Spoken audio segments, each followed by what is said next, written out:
Fisk unit. Fisk unit. Fisk unit.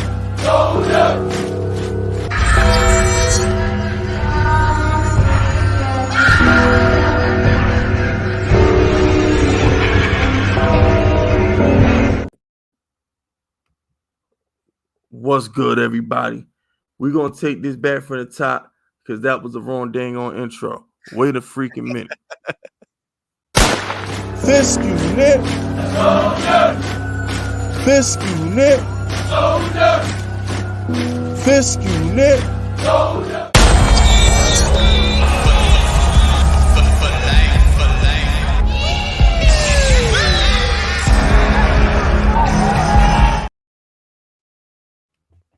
All right. There you go. There we go. Okay. Welcome to the Giants Outsiders, episode 54. You are now rocking with the hardest voice of sports, the muscle of the Giants community, Fist Vegas. And I'm joined by the 60-minute man, the sharpest sports better on the planet, Cop Pizzle himself. What's happening, man? What's up, Fist? Not much, man. About to glue, put some paper, glue and some duct tape on my eyes to make sure they stay awake. Other than that, we good. Sleepy thing. It's weird too, right?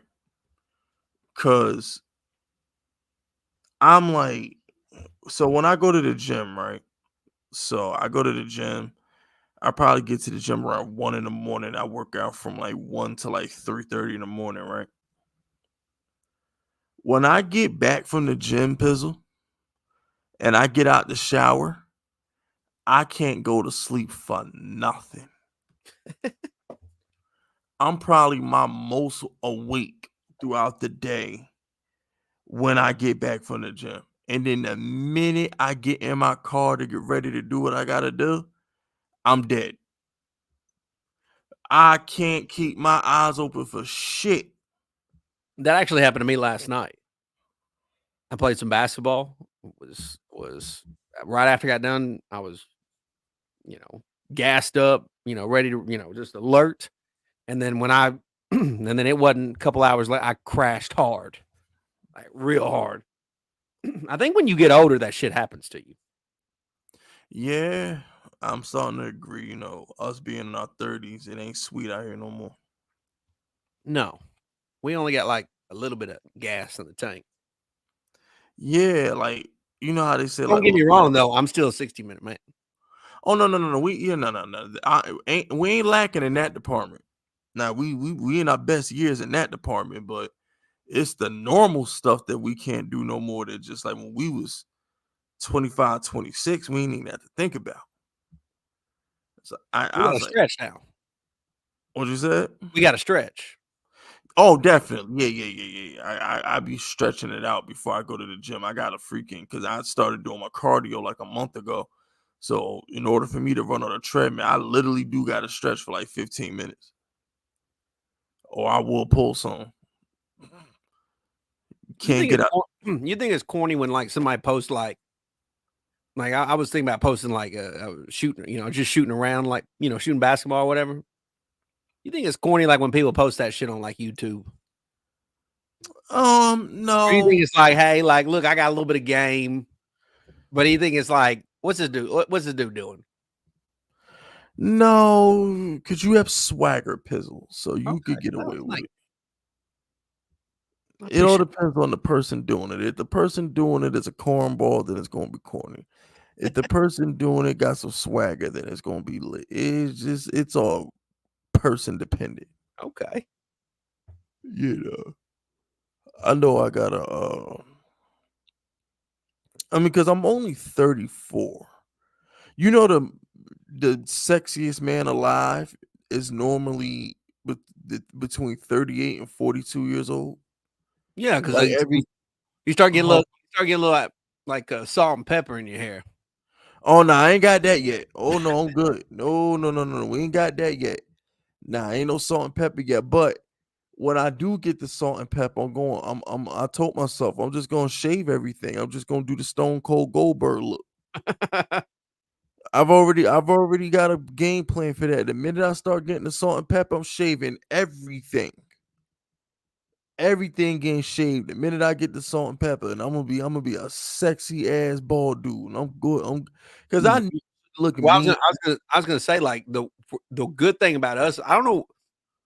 I'm not gonna say all dudes, but like most guys, we like age a lot better than women do. Oh yeah, absolutely. We got that. We got that benefit going for us. Yeah, because we're in our prime. Most men don't hit their prime to their early mid-30s. Like this is the best I'm ever gonna look between now and like the age of like 45. Like it'd be same with you, Pizzle. This is the best we ever gonna look. Like between if we got to like 45 until we like really start to age. You know what I'm saying? Mm-hmm. So I'm like, most men, I'm like, cause and I be looking at my pictures too. Like I go back and I look at pictures of me like in my early 20s and mid 20s, and I'm like, I am way sexier now than I was back then. It ain't even close. Like, it's just like I feel like once my I hate to say boyish good looks, but once the youngness got out of me, like once like the boyish, like the boy looks got out of me, and I grew into my man looks. You know what I'm saying? It's like, yo, now I'm that dude. Like I look better as a man. Like I looked I at myself. I looked at a picture of myself like in high school a couple weeks ago, and I said, "Man, who the fuck is that guy?" facts. I was like, "Who is that guy?" I don't Like even know who who that the guy is. hell? Yeah, it's like night and day. It's like now it's just like I just look like a boy. Like now I feel like I'm like a man. In my mid-30s, I look like a man. Like I look at like me 10 years ago at 24 years old. I'm like, yo, I look so young, man. It's like no wonder they ID'd me everywhere I fucking went. I'm like, ugh, So it's Mhm. just, you know. Hey, here's the thing too. Most of these girls like older men anyway. This is just a fucking fact. Like, unless you got your life completely together in your early 20s, you're not pulling no hot chicks. Most of these hot chicks are going for the guys our age because we got our shit together. You know what I'm We saying? We got can money. exactly. You know what I'm saying? They can like we have something to offer them, and we're more mature. Boys don't mature until it's like 27, 28. That's when most boys actually start to like Mm-hmm. not do dumb shit all the fucking time. So, it's got its benefits, man. Older men like younger women, and older women like younger men. It's crazy, right? Yeah. No, it's true. Yeah, man. Because I remember when I was in my mid 20s, I used to get hit on by girls in their 30s all the fucking time, and I'm just like, like what can you do for me? If Mm. I'm about to knock the dust off that pussy, I'm gonna need some kind of compensation out of it. I need some shoes. You got to give me a ride somewhere. Like, what we doing, yo? You need to be my sugar mommy or something. Like, I'm Mm. not just about to knock the dust off this pussy for nothing.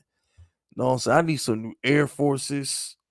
I need me a new video game. Like, what we doing, yo? Mm. This dick is not free. All Mm. right, my dick is not free at all. You Mm. know what I'm saying? But nah. Anyway, I'm happy I'm 34, man. Best years of my life right now. Like I don't know about you, Pizzle, but having fun in your 30s is better than having fun in your 20s. Cause like when you in your 20s, you broke. Especially if you got your shit together. Exactly. There's a lot of people in the 30s that ain't got their shit together because they Yeah, making up for all the dumb shit they did in the 20s. that is a fact. And I'm just like, I don't know how you look at it, Pizzle, but I'm like, I'm 34 now, right?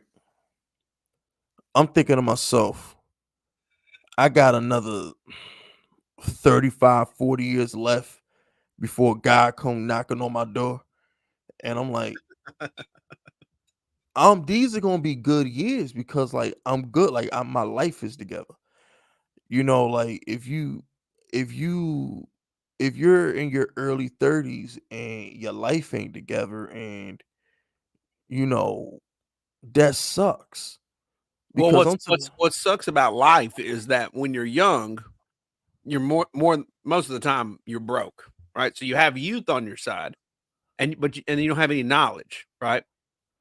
But then when you get old, you might have knowledge, you might have money, but now you don't have youth. And exactly. so the sweet spot is like that 30s and 40s. If you can mix those years together, you don't get many years, right? You don't get a ton of years. You don't get a whole lifetime, but you're still somewhat young. And if you can have money during that period of your life, you can have a lot of fun. A lot of fun. Exactly. But And if you're that's broke in your mid 30s, you can't do shit. And you still got a little bit of youth on your side. exactly. And that's where I'm at in my life now. Like I'm enjoying being single, enjoying my bachelor pad and shit. You know, investments got to be made, so I can't go out and have as much fun as I like to. But at the end of the day, I'm sitting back thinking to myself, m- I was at my friend a friend of mine's restaurant, and he people in my personal life they take shots at me all the time because they like to say that I have no responsibility because I don't have a wife and kids. You know what I'm saying? Like Mhm. most of my friends, they got kids and they got a wife, and they're just in a space in their life where they're just, you know, they're like you, Pizzle. I You know got exactly what I know. I get it. I 100% get it. yeah. So I'm like, I feel like at the end of the day, that's a blessing that I don't have a girl You know what and I wife and don't have kids kids, bro. You know what wife and kids do is they eliminate time from a 24-hour day.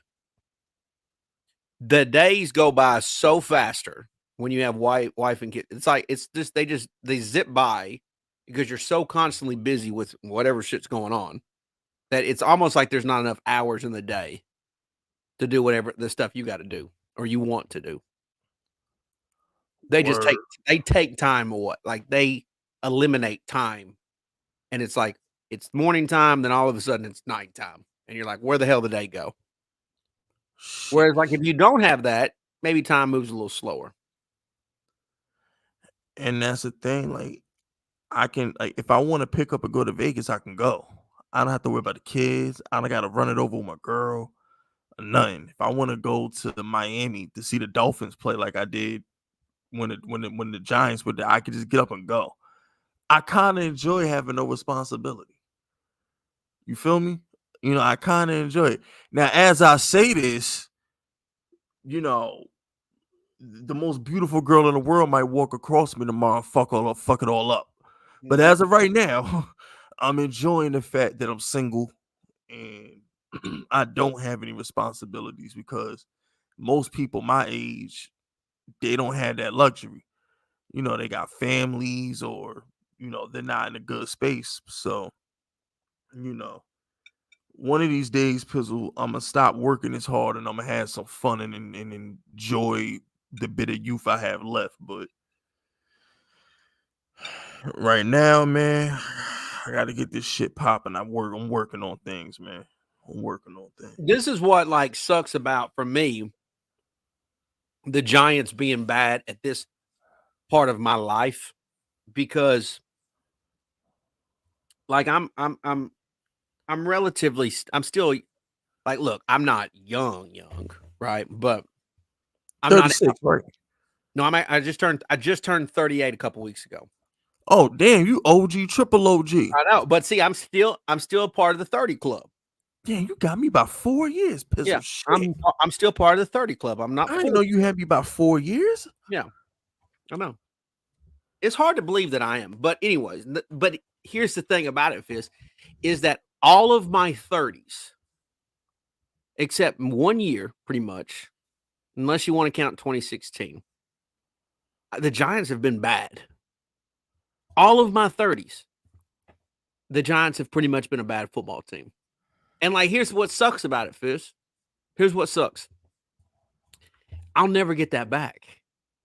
That's a fact. I'll never get being in my 30s again, watching my favorite football team and being able to travel. Like, you might get into your 60s and 70s, who knows what life will be like then. And then it's like, well, shit, I can't travel as much as I want to. I'm older. What happened? Is the passion still there? But now, for me, it's like, man, would I love to go to see the Giants play Philly? Now, obviously, I can't go on Christmas. But at the same time, if I'm going to go to Philly, if I'm going to go watch the Giants play in Philly, which I would do, and I've done before, I'm only going to go unless I feel like my team is comparable, is going to be a fair fight. Does that make sense? Now, it doesn't mean I don't believe in my team. It's just, if I'm going to put myself in an environment where I'm going to jump into the lion's den, right, with the lion, I want to feel like I at least got a sword. Does that make sense? I'm not just going to go in there and just be slaughtered for no reason at all. Does that make sense? No, that makes perfect sense. So what sucks is like, the Giants have not given me, as a fan, the reason to go into the lion's den. Even at this age, because this is the best year for me these are the best years for me to do that, because I'm still set relatively young. I can protect myself. I still have my youth, so traveling's not that big of a deal. So that's what sucks about the Giants being bad right now. And so obviously they were good. What sucks for me is, or at least, and again, it's all right. It's all relative and when and where, right? Time always matters. But like, when the Giants were good, like 07, 08, like when they were good, I was in my young 20s, 20, 21 years old, and I was a broke college student. I couldn't go nowhere if I wanted to. I couldn't go down the damn street. And then, like, 4 years later, my life is starting to get together. Just getting ready to get married, getting ready to get a place, right? But still relatively new. And I'm thinking, in that time period, Fist, I'm thinking, oh man, the Giants are always going to be good. Like, there's always going to be opportunity for me. Little did we know. There's like, the Giants have won 2 Super Bowls in 4 years. Like, there's always going to be opportunity for me to do whatever. Here I've went a damn decade of being just shit, and it's taken up all of my 30s, every bit of it. Yep. It sucks. And like, as a content creator too, it sucks. It's horrible, because like, your content can only be so good when your team is just so bad. Agreed. You know what I'm saying? And it just stinks, man. Like, it really, really stinks, because it's funny, because to tie in this conversation we're having about, your youth and your 30s and whatever and whatnot, it's like, when the Giants do get really good again, like, what kind of person am I going to be? Who am I going to be as a person? What am I going to be like? When is that day going to come again? Is it next year? Is it 2 years? Is it 10 years? We don't know. Like, because I honestly thought, Fizz, like, I thought after last year, I said, all right, we here now. Like, we back in this. Like, we back. Like, this is all that bullshit's over with. And then this year has just been a disaster. It's been terrible. It's been awful. This last game we just played against the Saints, that sucked. Felt like we were back to the old shit that we saw early in the season. It just stinks, man. And then, like, here we are, we're playing Philly and Christmas. And I'm, be cool if they win. It'd be cool if the Giants could win. But you know what sucks about it? I hate that it's on Christmas. Do you hate that it's on Christmas? Well, does it bother you? Because I'm going to tell you why it bothers me. There's all those games that's Christmas Eve on Sunday. They've even got, is it 2 Saturday games? Yeah, they got 2 Saturday games. They got a Thursday night game. And then they got, 3 Monday games. And I'm like, man, if we, Christmas is such a day, especially when you get kids, Fist. Maybe one day you'll experience this. But it's such a happy day. It's such a loving day. It's such a family day. Obviously, everyone's experiences are different. But for me, it's a fun day with kids, with my kids. And here I'm going to be in the afternoon watching the Giants and hoping to goodness that I don't feel that upset at the end of the day. You know what I'm saying? Well, here's the deal, Pizzle. Two things. Number one, we were supposed to be good this year. Yeah. So the answer to your question, no, I don't mind playing on Christmas because 15 weeks ago, I thought we were a 10-win team. That's a good you would think, yeah, 15 Yeah, weeks ago, you would have thought like, oh, that Christmas Day matchup is gonna be two for good the teams going division or against. something, Yeah, you yeah, yeah. know. Yeah, yeah, you're right. That's a good point. That's a great point. And number two, I want to piggyback off what you said about your 30s. You know, when I was a senior, the Giants in 2007, that was my senior year of high school.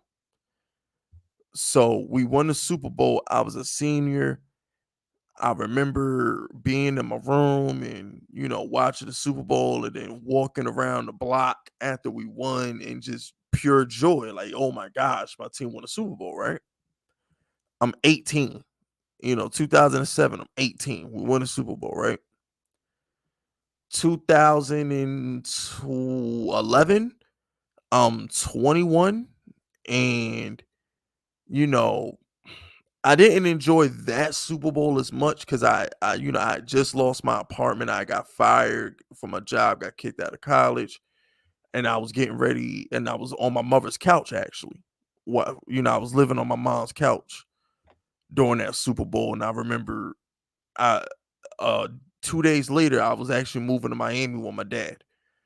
Uh, the Super Bowl was on Sunday. I want to say I flew out to live with my father in Miami like 2 days later.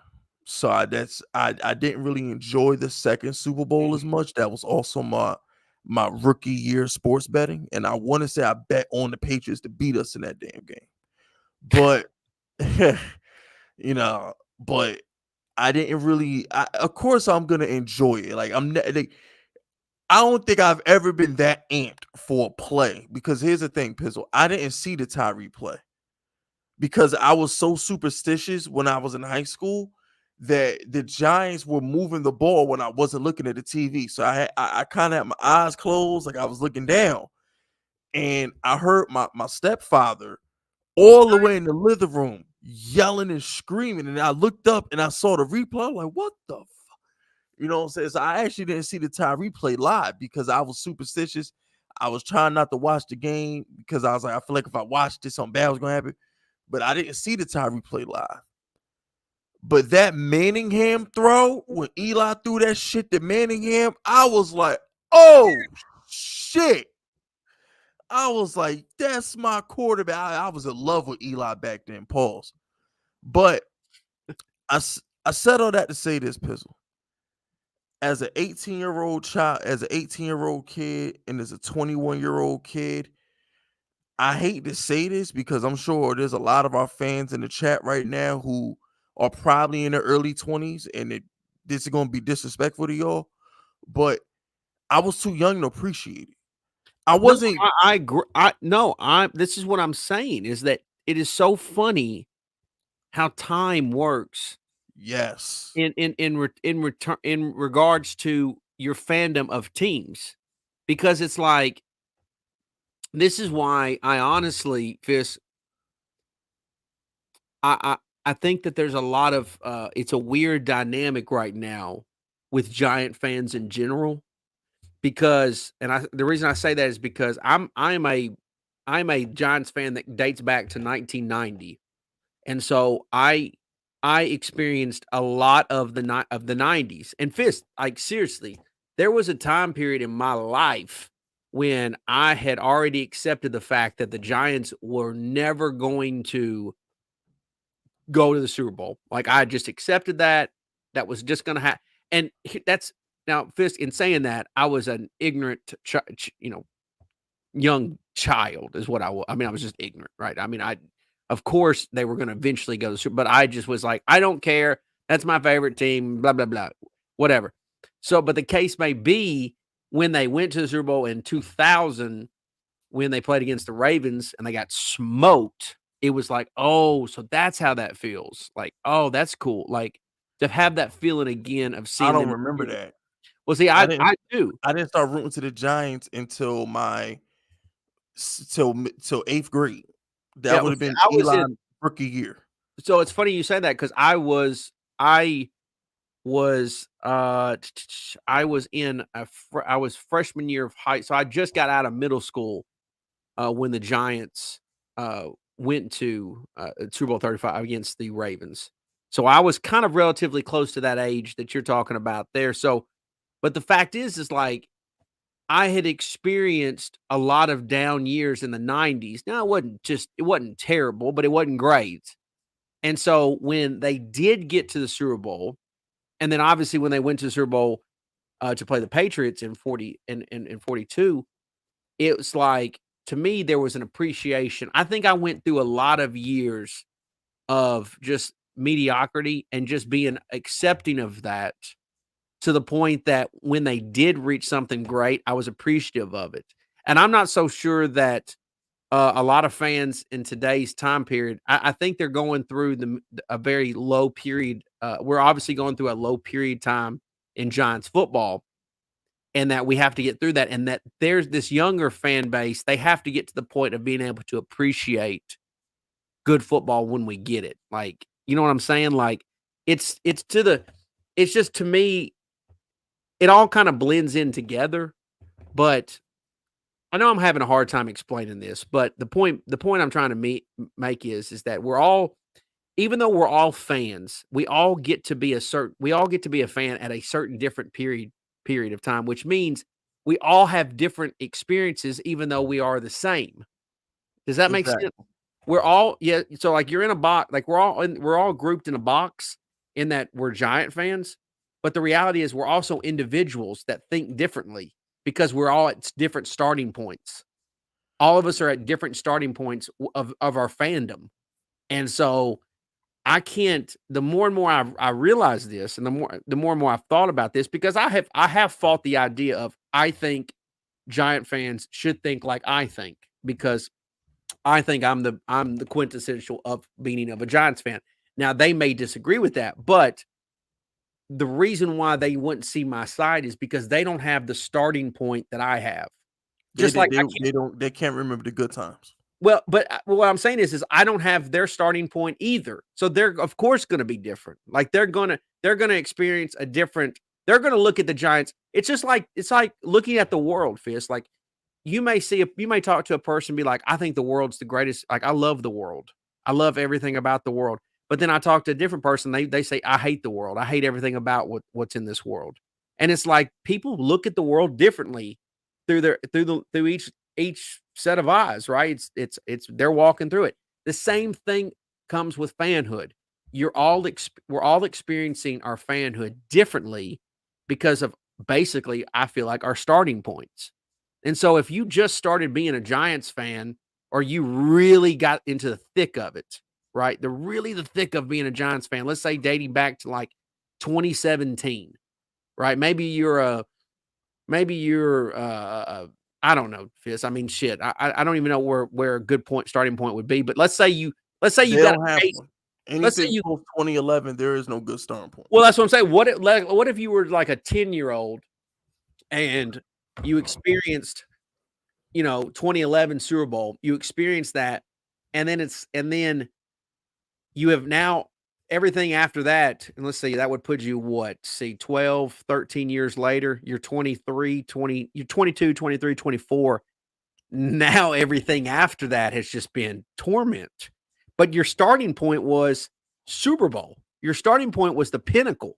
And since then, all you've thought about is getting back to that point, and yet the Giants have not even been close to that. And that's the thing. And no, that's something. And I say this, Fist, is because I have been processing this and trying to understand other points of views of fans and the reason why they feel the way they do. And let's be honest, a lot of people, including myself, we may be, a lot of us, we jumped on the bandwagon. Right? We jumped on the bandwagon at a certain time, and the likelihood is we jumped on the bandwagon when it was at its highest point.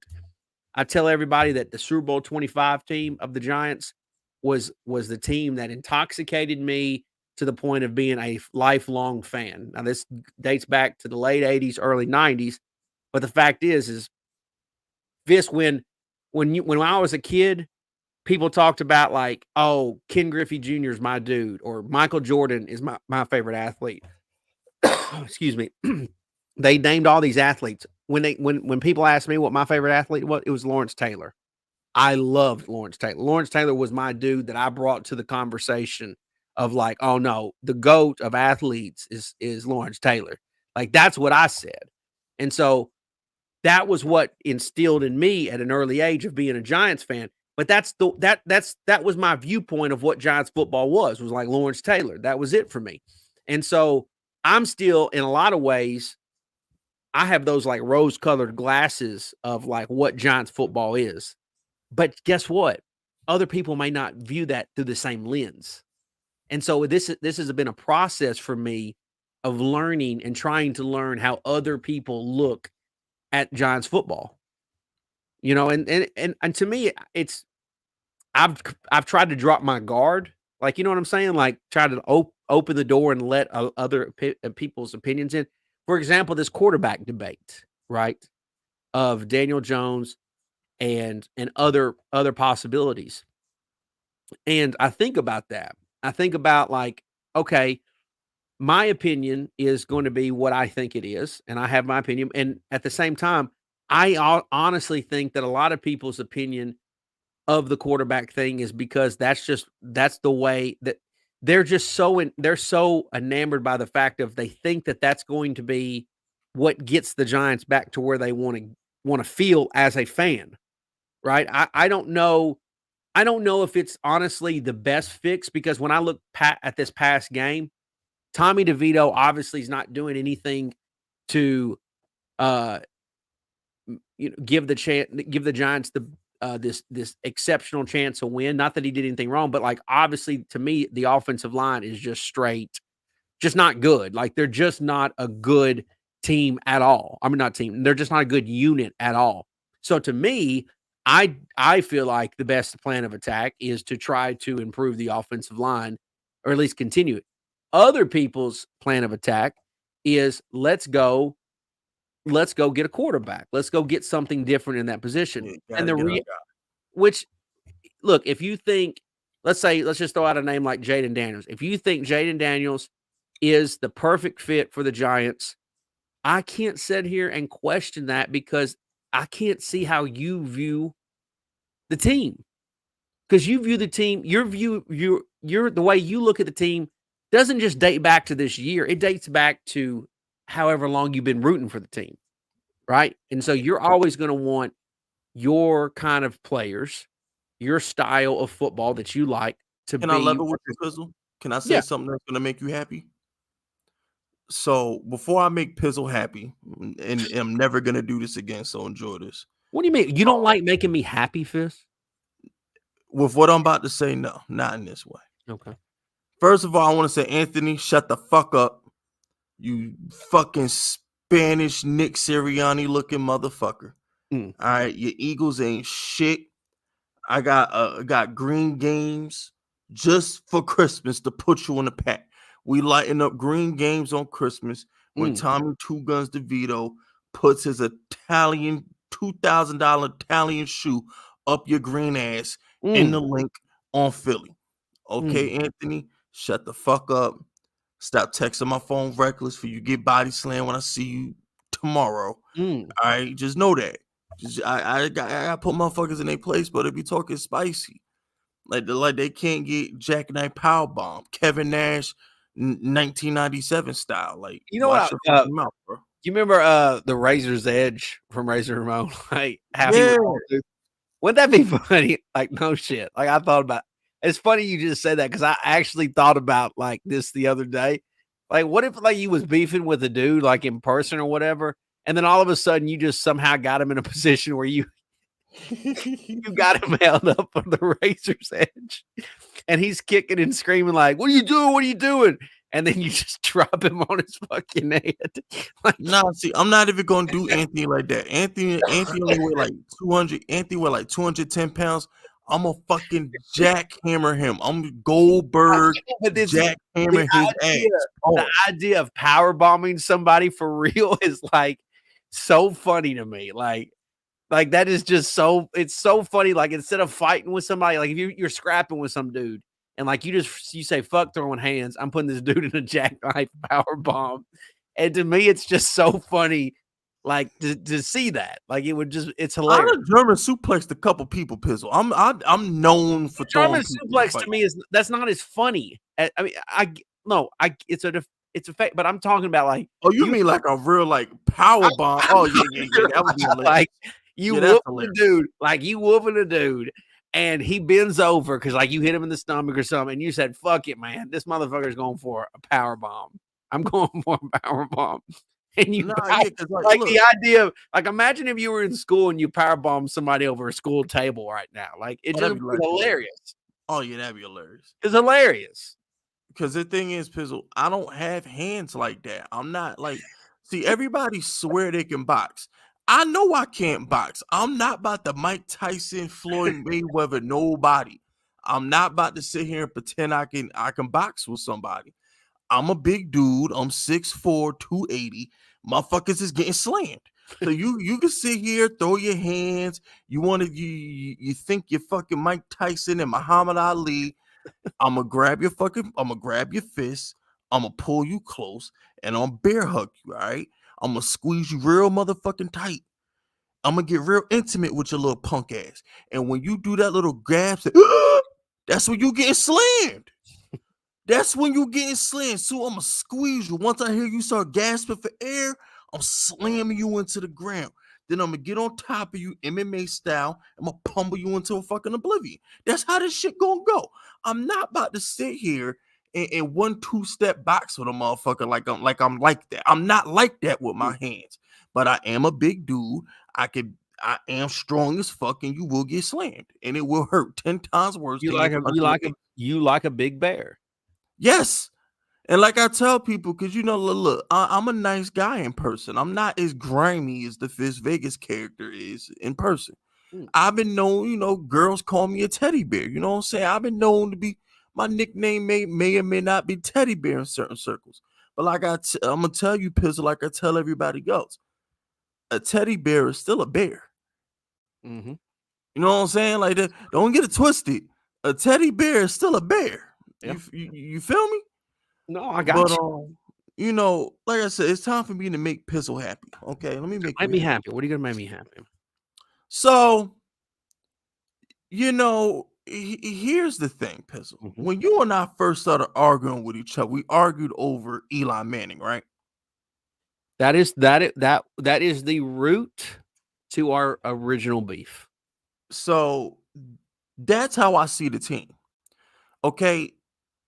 When I first started watching the Giants was Eli Manning's rookie year. So his rookie year was 04. Yeah, so I was a freshman actually. So 04. It would have been, September 04, Eli Manning's rookie year. That was my first year actually understanding why my dad was throwing shit at the TV all these years. You know what I'm saying? Sure. That's my first year actually watching football and throwing shit at the TV with my pops. That's my first year doing that, right? So when when I see my team win Super Bowls, Pizzle, I saw Eli Manning be great Mm-hmm. for 2 Super Bowl runs. I saw Mm-hmm. him be a top 5 quarterback, beat Aaron Rodgers in Lambeau, beat Brett Favre in Lambeau, beat Tony Romo in Dallas, beat Tom Brady in 2 Super Bowls, right? So the only way I know how to win a Super Bowl, Pizzle, is with great quarterback play. In order for me to picture my team winning the Super Bowl, I have to see greatness at the quarterback position. So when was Eli Manning a great quarterback? Absolutely not. But for those playoffs, the only quarterback better than Eli Manning in the playoffs is we're talking Brady and Montana. He's that great in the playoffs. We could agree with that, right, Pizzle? Eli was So, great in the playoffs. yes, he The thing about Eli's career overall, Fist, is I don't think I the problem with Eli is he played in an era there was a lot of like great quarterbacks. I mean, they're really like it's not.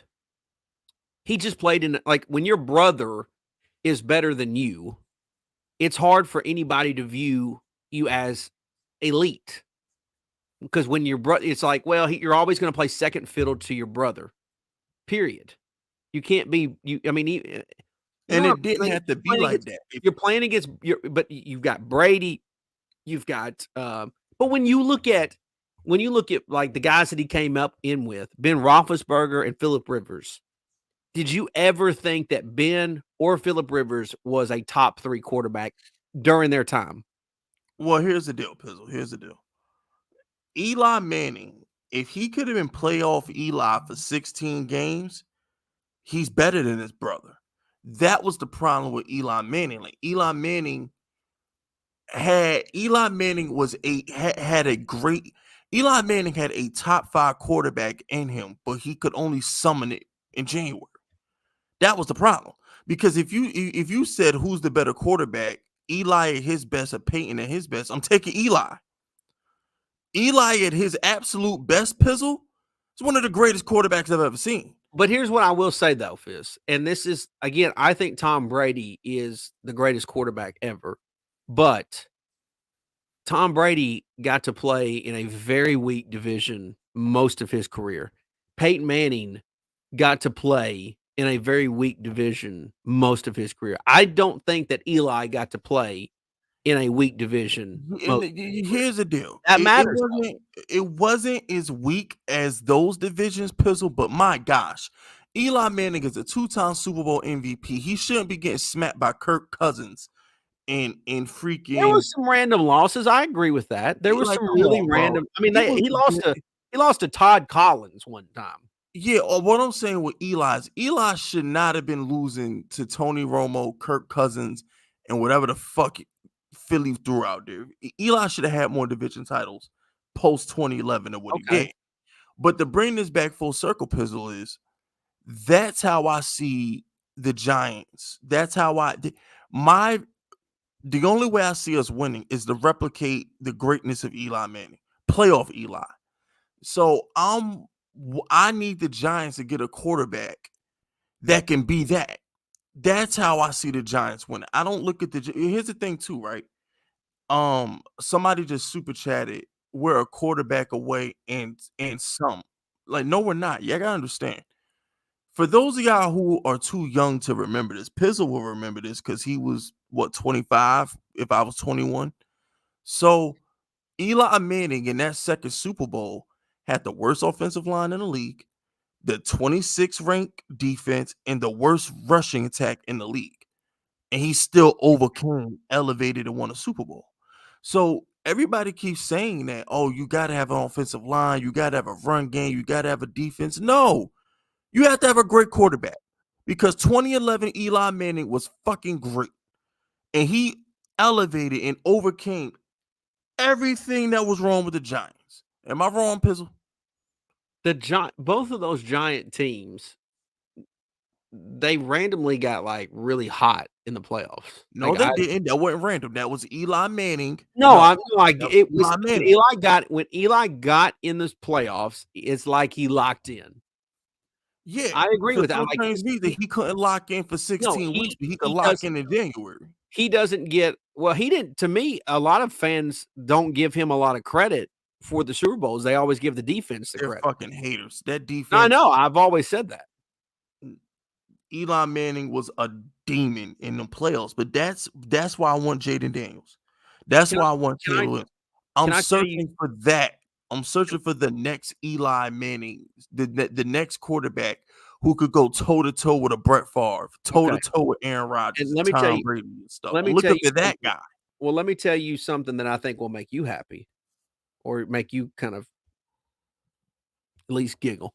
Do you remember this Tommy DeVito stuff, like the hand gesture shit, right?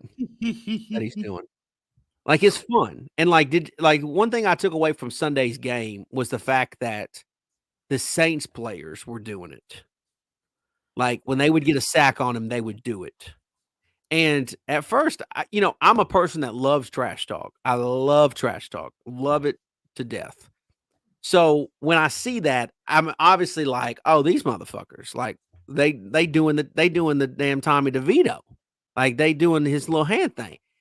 But at the same time, it's like you can kind of like, even though the result was bad in the moment, it was kind of funny that they were doing it because obviously it had caught some steam and they had noticed it. But it was fun, the fact that the Giants had a hand gesture. Just having a hand gesture is fun. There's some swagger. It's almost like the Johnny Manziel thing when he would do the money thing. Yep.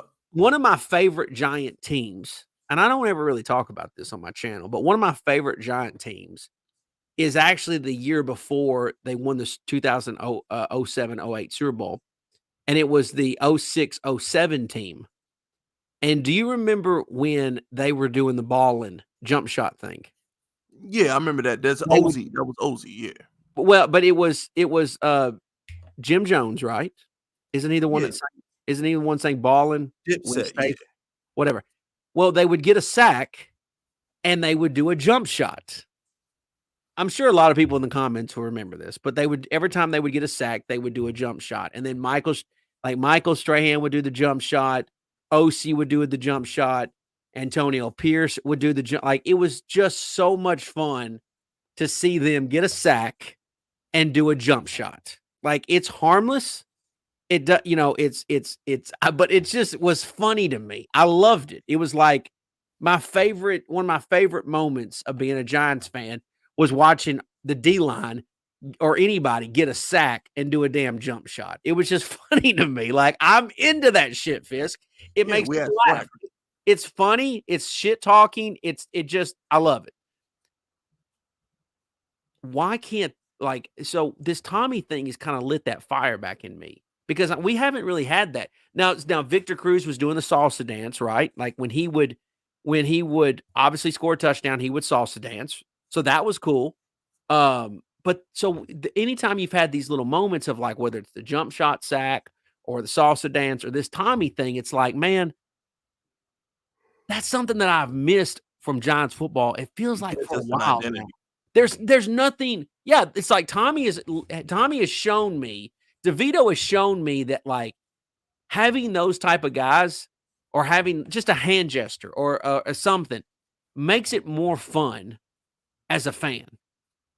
And so to me, it's like, shit, man, like I need that identity again. Like I need to see the Giants have guys have identity. Now, does that mean that I want a guy to do a certain dance every time he gets first down? No, it's not that.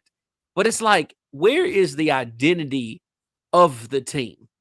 And so I will say that if you propose to me that I could have a quarterback that would have bring some type of swagger, obviously you got to have ability. There's nothing funny about a guy who can't play. But that is something I have missed. Eli never had that. He was always, even keel. Daniel Jones has never had that. He's always been even keel, like nothing, not going to say anything. But it's like, man, I just miss seeing players do stuff like that in a way of whether they're celebrating or just having I don't want to just call it swagger fist because it feels like it's more than that. You know what I'm saying? Like it feels like it's more. Nah, but that's what it is. It feels like swagger. There's more to it though than just like it's like I don't know, man. It's just I just know that was a fun time watching the team get a sack and do a damn jump shot. And so that to me would get me excited as a fan. When Tommy DeVito throws a touchdown pass, it's like something like that gets me excited to do that stupid ass hand gesture. And I would never have ever done it any other time if it wasn't for Tommy DeVito showing it and doing it, right? So to me, that's what that's what being a fan. The fun part of being a fan is like you get these little reasons of doing things and wearing colors, and you might buy some blue shoes because you wanted to go with your blue Giants outfit, whatever, right? Like little stupid shit. But it's like I just want the Giants to have some type of swagger. That doesn't mean I want Tommy DeVito to be the quarterback next year, but it's like I want some damn identity with this team going forward. I want somebody being a leader and bringing the team together to where it looks like they enjoy playing with one another.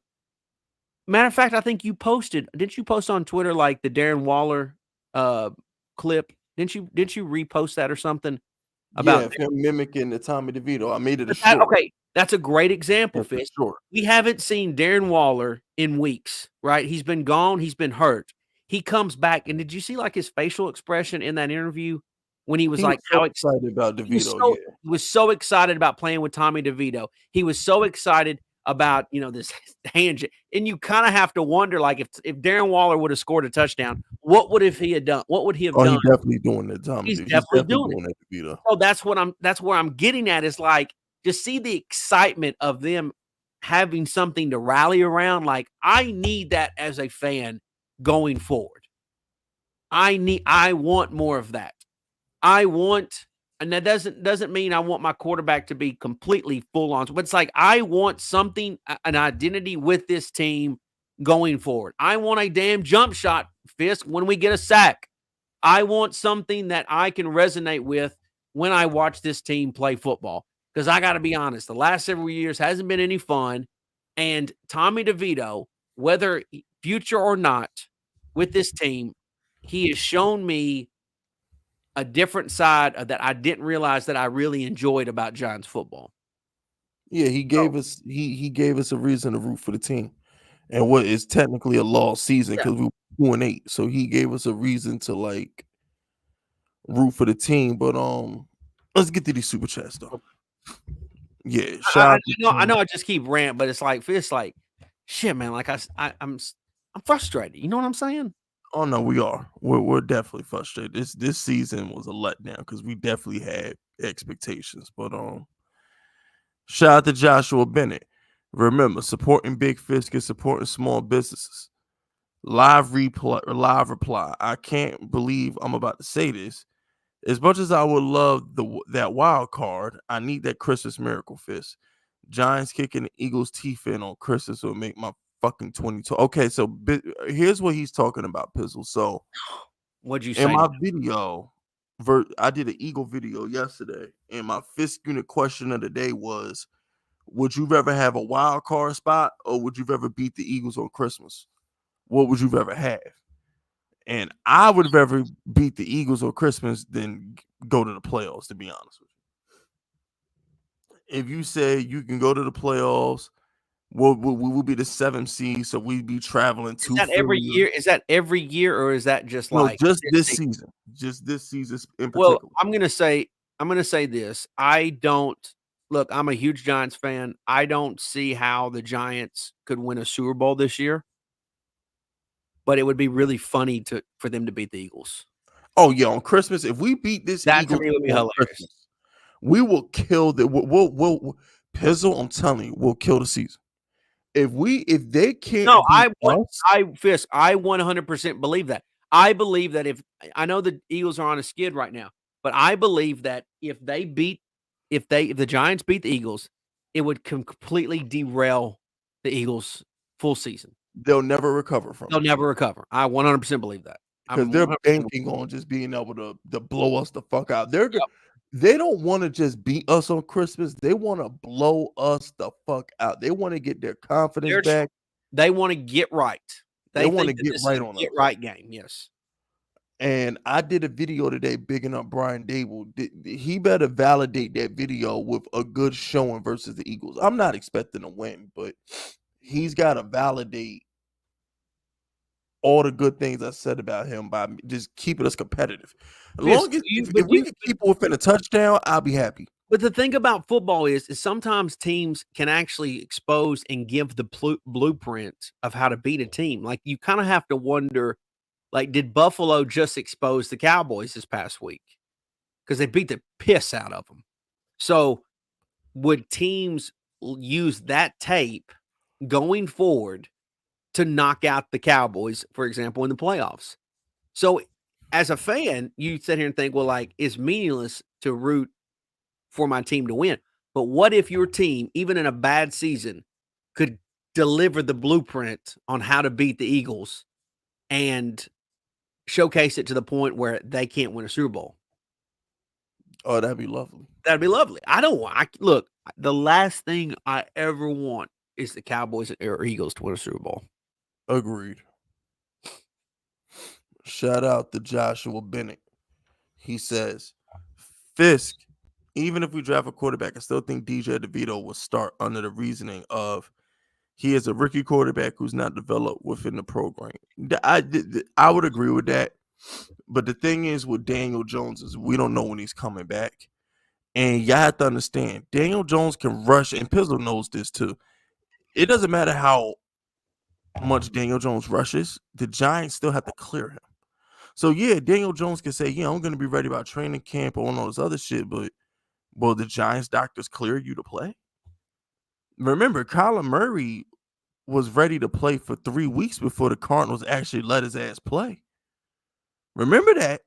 You know what I'm saying? Just look at Aaron Rodgers. They activated him on the 21-day. They basically said, hey, Aaron, you could play if you want to. You know what I'm saying? But, just it's not just as simple. This is not like recovering from a concussion where it's like, okay, I'm in concussion protocol, now I'm out of concussion protocol. No, Daniel Jones is going to have to show the team doctors that he's healthy enough to do all the things that he would normally do. It's not just going to be, okay, Daniel Jones says he's ready to play, he's going to play. Nah, it ain't going to be like that. Joe Shane does not know when he's coming back. Joe Shane said he's getting a new quarterback. He's going to get a new quarterback. It is what it is. And like I just told Pizzle, the only 2 Super Bowls I experienced was because my quarterback was playing at an elite level. I need to get a quarterback who could replicate that energy. So yeah, Jayden Daniels or whoever they feel is the guy, I'm gonna root for him. Shout out to Joshua Bennett.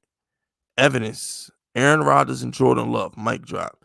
Green Bay's just lucky. Pizzle's 38 years old. I don't think Pizzle's ever seen Green Bay with sorry quarterback play. No, that's no.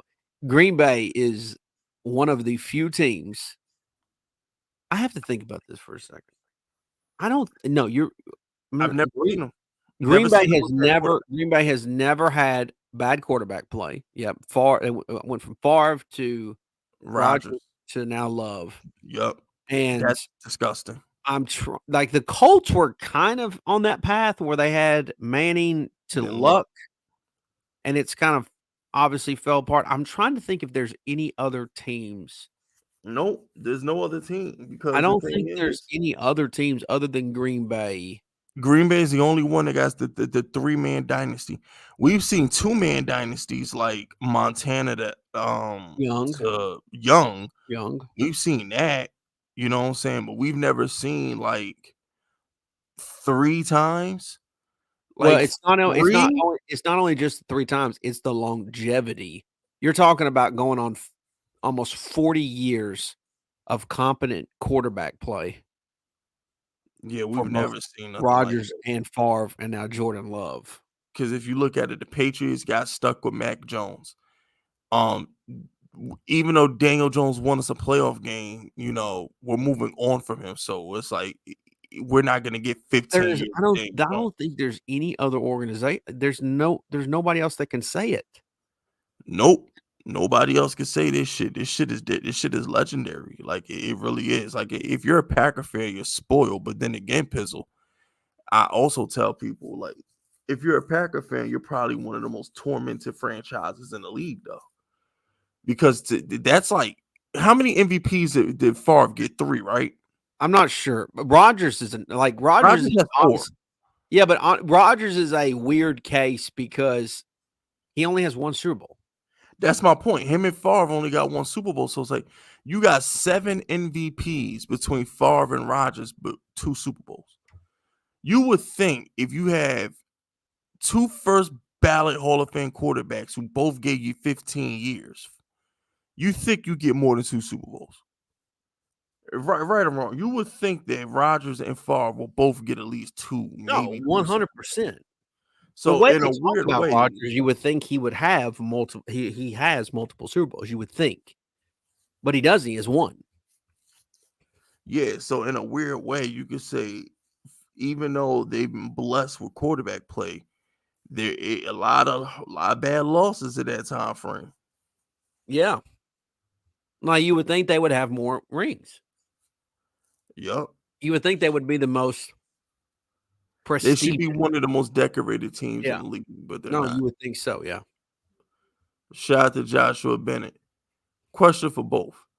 In the landscape in the NFL right now, is there money in going upset hunting? No. What is he? Make the What is best he play. trying to say? What is the question? What he's saying is, should he just be trying to bet nothing but underdogs? Like, Oh, okay. Like, okay. So just no. No. You're just Sports betting blindly. don't You're work just like that. blindly betting against. You're just blindly betting for upsets. Nah, sports betting don't work like that. That's not how that works. You could blindly bet overs or unders. You could do that. Like, for example, like people made a killing of just blind betting unders in primetime games. You could do that. You know what I'm saying? Or you could just pick a team like, I don't know, the Saints. Remember, didn't the Saints go 2 straight seasons with going under Pizzle or something like that? They had an under streak, like 19. They did in this past year. This past season, they were going through like a lot of they were getting a ton of unders. Yeah, you can blind bet a total. Like in baseball, a prime Clayton Kershaw wasn't gonna give up more than 2 runs. So in 14, I just pulled this up because you just brought it up. In 14 games this year, the Saints have had 10 unders in 14 games. That's ridiculous. 10 unders. Yeah, that's ridiculous. You could blind bet that. You know what I'm saying? You could blind bet a under. I do it in baseball all the time. The best pitchers in baseball, why not play the opposing team total under for the first 5? Like if you like, how many runs is I don't know, Garrett Cole gonna give up? Can they get to 3 runs on Garrett Cole? So if the first 5 for the other team is I don't know 2.5, why not play the under? So there are certain spots where you can blind bet unders. Like I do it a lot, in basketball. Like for example, in basketball, certain teams can't score. If you know a certain team can't score, like the Heat. Let me look at my whiteboard behind me. Yeah, the Heat can't score. The Raptors can't score. The Bulls can't score. Orlando, they play defense, they can't score. There's certain teams that play the under. Then on the flip side, Pizzle, I'm going over in every Milwaukee game. Their defense is an abomination. Okay? So when it comes to totals, you can blind bet certain teams with totals, depending on how they play. But you can't just say, "Oh, I'm gonna bet all these underdogs to see which one wins." You can't do that. No, it don't work like that. It don't work like that. Now hold on, wait. Now I will say this though, and I think Pizzle will agree with this. Going back to baseball, I'm gonna try this Pizzle on us. I'm gonna try this Pizzle. I'm gonna see if I make money doing it. I'm gonna auto fade every $2 favorite. I'm just gonna auto fade them. Every $2 favorite, I'm just gonna fade them. Who loses more in baseball more than $2 favorites, bro? I'm thinking about auto fading minus $2 200. favorites. Yeah, minus 200 plus. I was thinking about that the other day. Like, how many times is the Dodgers going to be minus 200 favorites? Oh my gosh! Now that they have Ohtani, they're going to be minus 200 favorites almost every game. I bet. Yep. And I'm gonna be fading. And they're going to lose at least 50 games. Pretty much, but I'm thinking about the random. The Yankees with Rodon on the mound as a $2 favorite or some shit. Now I'm gonna fade that. Javier, one of them fucking Houston Astros pitchers is a $2 favorite. Now I'm gonna fade that. I'm just gonna start fading $2 favorites in baseball and just see what happens. Shout out to Joshua Bennett. Also, for the record, I did say the Seahawks would win a half. I just didn't think it was gonna be the second half. Sorry. Yeah. I remember he sent that to us last week. Drew Lock put the Eagles in a pack. Shit was great. Shout out to Joshua Bennett. And don't give me this, but that's what OTA/camp is for, because Bryce Young had both of those and he still play like shit. Okay, don't give me excuses. Nah, Bryce Young sucks. He sucks. Period. He sucks. You know if a quarterback has it or not, the guy sucks. Because guess what? Everybody, Houston had Pizzle. I gotta say this. To everybody saying that Bryce Young would have been better on the Texans, shut the fuck up. Y'all are aware that the Panthers had to trade up to get the first pick, right? The Houston legit had the second pick because they were sorry. That Carolina Panther team was like a game out of the playoffs last year. Let's not act like this Panther team is trash. No, Bryce Young is trash. Am I wrong, Pizzle? They don't. I mean, that whole team is bad, man. No.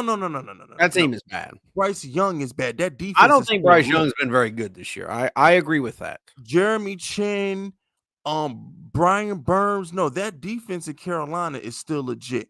Their offense got been hurt. They've been hurt most of the year. It was better under Sam Darnold. I watch this team every week because I have no choice. Bryce Young sucks. Everybody keeps talking about how bad the Panthers are and how good the Texans are. No, the Texans were worse than the Panthers last year. Y'all got to remember that shit. The Panthers were competing for a playoff spot under Steve Wilkes last year.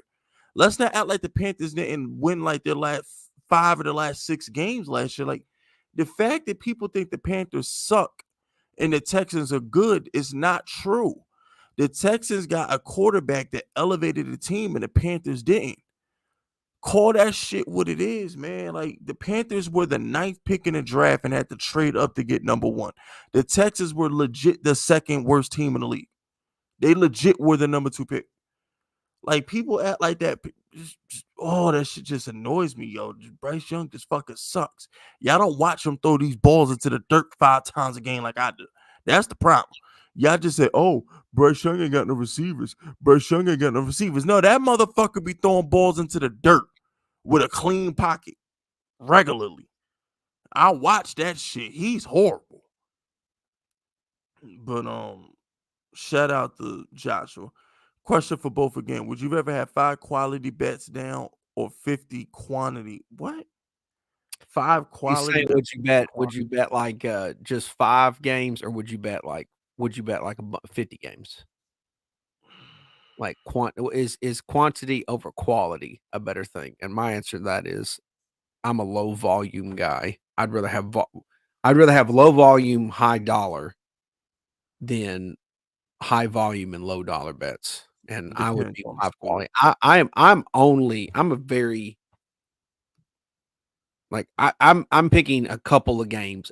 Like if I on a Sunday for an NFL game, I'm only picking a couple to a few games. 3 maybe at the max. It depends on the sport. Baseball, I'm high volume.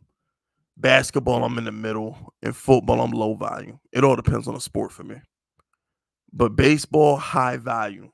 Real high volume. Because baseball, there's 15 games a day. Except for what? Travel days, which is, I want to say, Monday and Thursday are the travel days for baseball. So those are the slow days. But other than Monday and Thursdays in baseball, there's like 15 games. So I'm high volume in baseball. Basketball, I'm medium volume for basketball. And in football, Pizzle, that's my lowest volume because I think football is the most random of the sports. If you put a gun to my head and said pick a winner in basketball, football, or baseball, football is the least sport I want to pick that winner in. This is so people don't understand how hard it is to pick a winner in football. So much random shit happens in a football game with penalties. You want to know why, though? It's because there's more players playing. True. You have 22 individuals on a field, whereas basketball, you have 10. And baseball is always different because it depends on how many's on base, but you have 9 guys out there defending. But that's basically one guy hitting. Hitter, though. Yeah, but 100%. But my point being is there's a lot of dudes on a football field. There's a lot that can happen. And they all got to work together to be successful. Yeah. So yeah, it just football is mad unpredictable. Football always makes me nervous. Picking winners in football. That's why when I do teases, I only tease dogs. Cause I never want to rely on a team to win in football ever. Yeah. Shout out to J Rose. Some fans think we are just a quarterback away from contending, but the truth is we are a quarterback in some way. You build a team from the trenches on out. See, but here's the thing: this is why I talked the pizzle about what I said. It's a quarterback league. When you get that quarterback, you're good. That's how you win. You can have the perfect team. Look at the 49ers. The 49ers weren't a threat to win a Super Bowl until they got Brock Purdy, right or wrong. Like nobody believed in Jimmy G. Nobody believed in Jimmy G. That's true. Technically, that's true. Yes. So it's like everybody who keeps saying the Giants need more than a quarterback. Look at the 49ers. Look at the Jacksonville Jaguars of Blake Bortles. Look at the Minnesota Vikings when they had Case Keenum. No, it's a quarterback league, fellas. Stop the bullshit. It's a quarterback league. The only 2 Super Bowls I saw my team win was because Eli Manning was that guy. Eli Manning went toe to toe with Favre, Rodgers, Brady. That's how you win. If you think you're just gonna build the perfect team and beat these Mahomeses and Josh Allen's, like you're fucking dumb.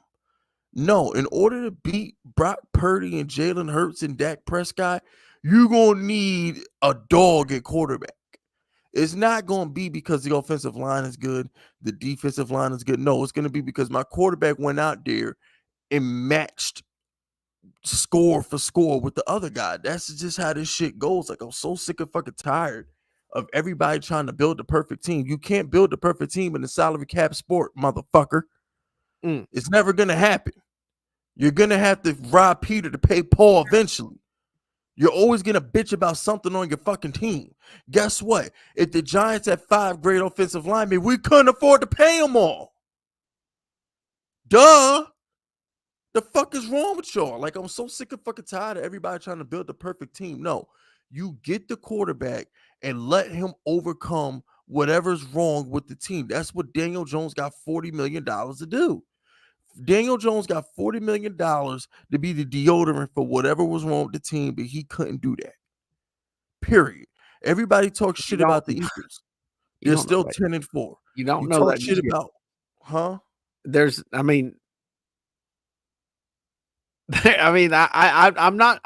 I'm not ready just to ride Daniel Jones completely off. But I know how you feel about that. All right, I got it. Yeah. I mean, it's just like Lamar Jackson. His team ain't all that. He's missing like 3 offensive linemen. His wide receivers have been in and out. He's missing all his starting running backs get hurt. And he's missing his Pro Bowl tight end. And Lamar Jackson's the number 1 seed in the league, bro. Like, miss me with this dumb shit. Oh my gosh, the Giants got to build the perfect team around Daniel Jones. Or the Giants got to build the perfect team around whatever quarterback. You got to admit, though, that the 49ers have a really nice team around. No, they're the exception, but for the most part, that's a nice damn core. But guess what? When they got to pay, when Purdy wants his $50 million a year, they ain't gonna be able to do that shit. Sure. If you look at the Chiefs don't have receivers because how much money does Mahomes make? You know what I'm saying? See, Fish, you be saying some silly shit, but then you be saying some really smart shit too.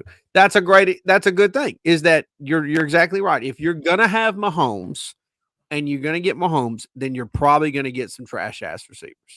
Exactly. And it's Mahomes' job. That's why I haven't spared Mahomes. I said no. Whereas like Brock Purdy, who's on the cheap right now, has some great all the weapons in the world. Yeah. When you are that guy at the quarterback position, like Mahomes is allegedly that guy, you got to elevate and make shit work. You get like, I'm sorry, but like when you pay these quarterbacks all of this money, like, oh, Joe Burrow doesn't have a good offensive line. Joe Burrow's defense isn't good. Well, tell Joe Burrow not to take all that fucking money then. You know, like, bro, I told y'all when Daniel Jones took that money, I wiped my ass with the excuses. Because when Daniel Jones hold this franchise hostage and demands $45 million, Daniel Jones is telling you, as long as you have me, we will be fine. Once you pay a quarterback that much money, it's his job to overcome whatever's wrong with the team. Why you think I'm not sparing Justin Herbert? Justin Herbert didn't had a chance to win every single game that he lost this year, and he didn't do it. At some point, your quarterback, this is a quarterback-driven league. But teams like Bengals, like they pay Joe Burrow now. Yeah, but here's the thing, though. At least Joe Burrow was elevating the team before he got hurt. No, what I'm saying, but he has to continue to do that. Yeah, Josh Allen elevates the Bills. Without Josh Allen, the Bills won't win shit. You know what I'm saying? But there are quarterbacks like Justin Herbert who don't elevate the team. Daniel Jones did elevate the team until this season. I don't know what the fuck would happen to Daniel Jones this season, but like your quarterback, it's a quarterback league. Your team is never going to be perfect in a salary cap league, fellas. It's a salary cap league. Your team's never going to be perfect. So you have to just get the quarterback who could overcome whatever's wrong with the team. That's just how this shit goes. You know? But shout out to Don J. It's real simple. The route for any good team starts. What the fuck? The route elite quarterback play and good offensive line play. I don't see why we can't fix both. I mean, I'm gonna be honest with you, Don. I think the offensive line is fine. I just think we need to fire Bobby Johnson and hire a real offensive line coach, and go pick up a serviceable guard, and I think we'll be fine. Because I just don't think Evan Neal can't be that bad, Pizzle.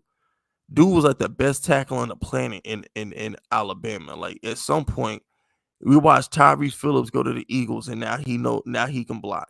You watch John Feliciano. Who does he play for now? The 49ers. Yeah, and now all of a sudden John Feliciano is one of the best centers in the league. I know.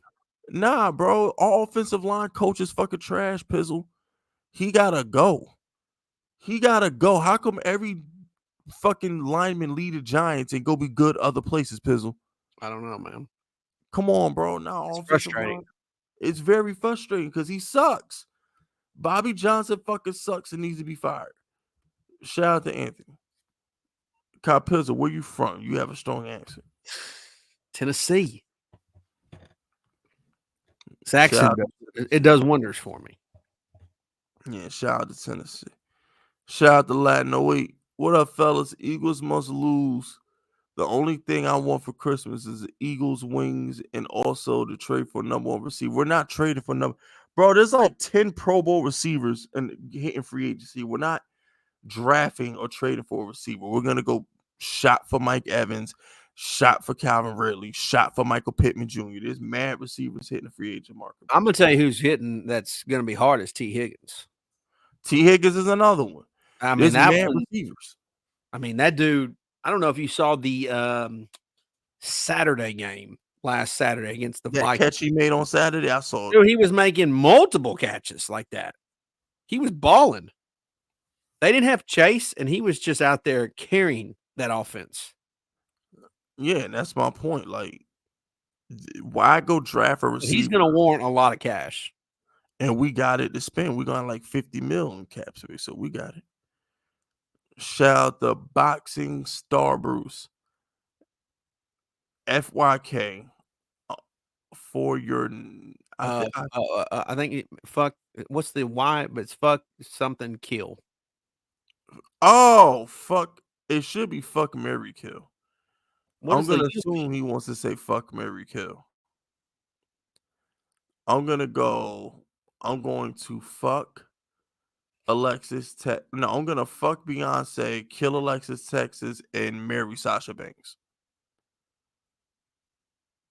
Because I'm gonna assume he says fuck, marry, kill. So fuck Beyonce, kill Alexis, marry Sasha Banks. What are you doing, Pizzle?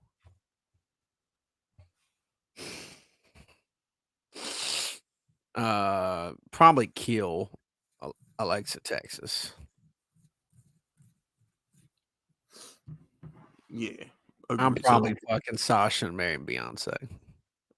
Oh no, I'm definitely marrying Sasha. Oh man, I've had a crush on Sasha for a decade now. She's a hottie. Yeah, and she got that attitude. I love that attitude. Yeah, but Beyonce can sing to me when I'm in the shower. I mean, that's hot, but you know, that's pretty hot. Sasha's attitude, like Sasha talking shit to me, will turn me on in ways you do not understand. All that neck movement and snapping the fingers and talking that shit to me. Oh my fucking gosh, I would love Sasha. I'm so toxic. But shout out to Mike Chills. Off topic, but we might get Drake May. He's not that much better than Jones. I think he'll bust for many reasons. We're not getting Drake May. We're not doing that. All right. We're not getting Drake May. Giants are gonna no, we're not getting Drake May. So no, I'm not even entertaining that shit. Pizzle, what you think? I don't know. I honestly, Fisk, at this very moment, I have no idea what I think the Giants will do in terms of the draft. I have no idea because honestly, it changes weekly of what I think at this moment. But there's still some time to think about it. Drake May, in my opinion, seems like the guy that's going to be the team. There's somebody that's going to fall head over heels for Drake May. And when they do that, they're gonna trade in a certain position and go get him. Agreed. But I don't know who that would be. I think there's a lot of random teams out there that's not like at the top portion of the draft, or and as far as a low draft pick, that are going to try to draft or going to try to trade into the spots to get a quarterback. I think there's going to be a lot of competition for quarterbacks. When you look at half the league's quarterbacks are hurt. I got to see what the draft order look like, but I agree with you. It's going to be some chaos. If you would have asked me 2 months ago, I might have said that the Bears were going to draft a quarterback. The way Justin Fields has played, I don't think they're drafting a quarterback. I agree. Like, I don't know what the Bears are going to do with their 2 picks. I have no idea right now. Neither do I, but I think that if they stay at number 1, they're taking Marvin Harrison. But you don't have to get Marvin Harrison at number 1.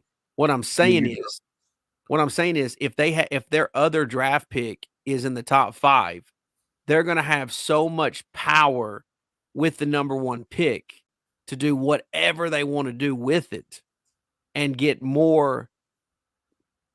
I mean, they're going to have possibilities. They're going to have people present them possibilities of trading out of that, and they could gain a lot of stuff from that. Like, in my opinion, the Bears are in a position that if they don't fuck it up, they should be a really good team in like 2 to 3 years.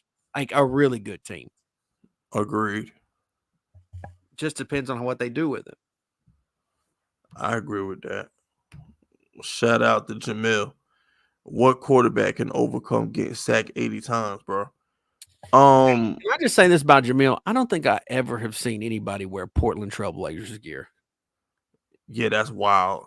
Yeah, I've never in my life seen anybody wear. I don't think Other I've than ever watching a Portland Trailblazers game, I've never seen anybody wear Portland Trailblazers gear. Yeah, never. That's wild, bro.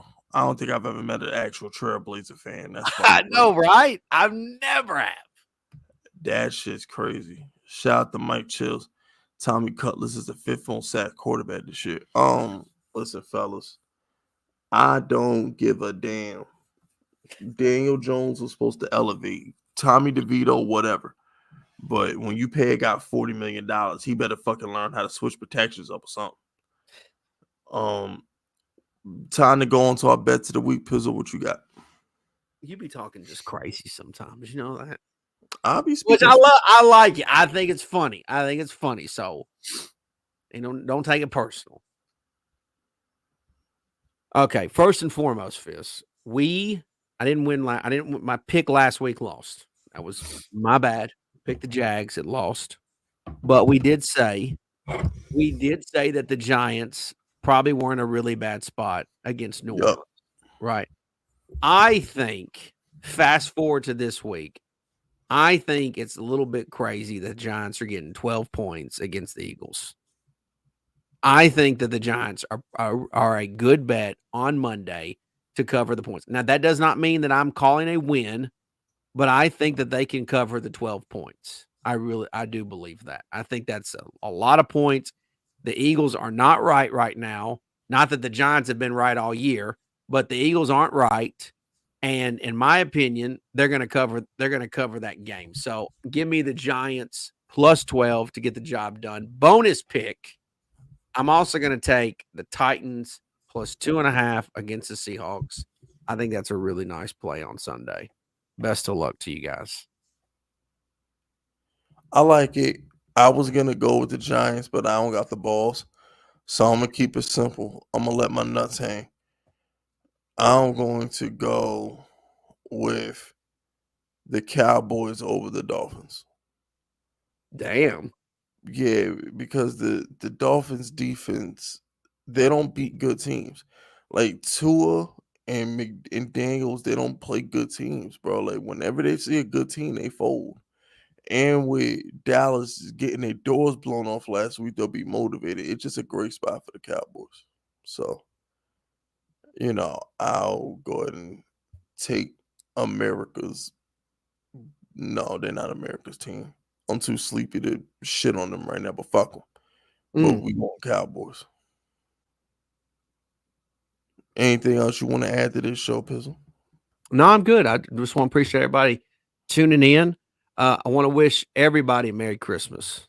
We need a Western Merry Christmas for this. Appreciate you guys joining us and the super chats. Appreciate that. But mainly wish you guys a Merry Christmas. I will say you never know when it's the last Christmas that you may have with somebody, whether it's a family member or friend. You never, ever know. So appreciate that time. Enjoy that time and cherish it, because again, it may be the last Christmas that you get with them. And so hopefully the Giants, after you have Christmas and you celebrate that with family, hopefully the Giants can have a good game against the Eagles, be competitive, and put on a pretty good performance. And that way we can have some good shit talking next Wednesday night for our podcast. Agreed. Merry Christmas, happy holidays, everybody. I ain't want to get all fucking emotional like Pizzle did with the whole family member and loved one shit. You know what I'm saying? I just I have don't let experience with that. That's all. my condolences. I don't let that energy into my atmosphere. So, I do have a cousin in the hospital right now. I hope he's okay. But for the most part, I try not to let that energy in my atmosphere. But y'all be safe, this holidays. And hopefully Giants get a win. We will see y'all next week.